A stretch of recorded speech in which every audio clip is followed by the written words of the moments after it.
الذين يريدون أن يتبرعوا لهذا الاحتفال مجهز لهم أيضا شيء. أم سورياتنا أم ممثلي رابطة علماء مثقفين جزيرنا سوري ده نابي ممل النايفة جديري كمان وحوالي من كتير أستاذ عبد الرزاق جعامودي وأستاذ الشيخ عبد الصمد قامش له أما أتنا بالدعوة وأم دعوة كذاك وأم الشراكة باحتفال هذا بكن بمناسبة مهاتنا وأم ترحيب وادكن وبعملي وكذي وقنج مبارك إن شاء الله.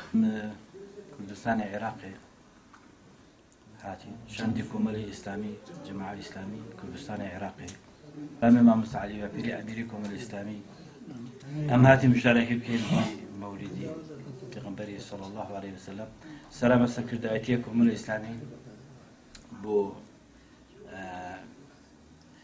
أو جماعة التنظيم في مولدي كريا إدارك باش بو تنظيمك باش بو دلوا بر خوش بو قالك خوش بو إن شاء الله هم صار عندي مشاركة كي وإن شاء الله صار كذي بفارات ريج دبيت.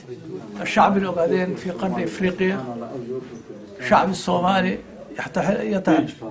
تحت وضع استعمار إثيوبيا ونحن جمعية تريد أن تحرر الأمة الصومالية المسلمة الأوغادينية من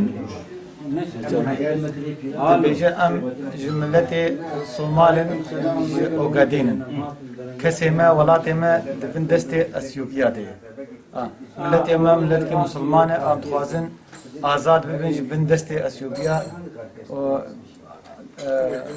الويدة كي جبهة بشكرنا نابينا جبهة تحرير الأوغادين أو جواكسان كواركا بكردي وزازاكيا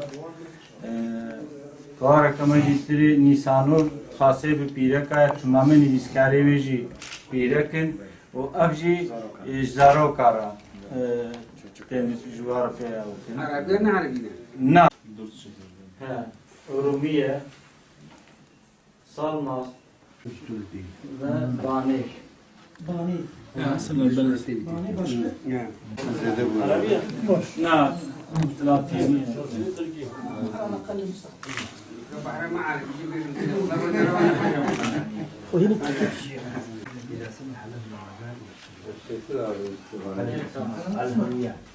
Biz de zahmete katlanıp buraya kadar teşvik etmiş olan misafirlerimize Allah razı olsun diyoruz.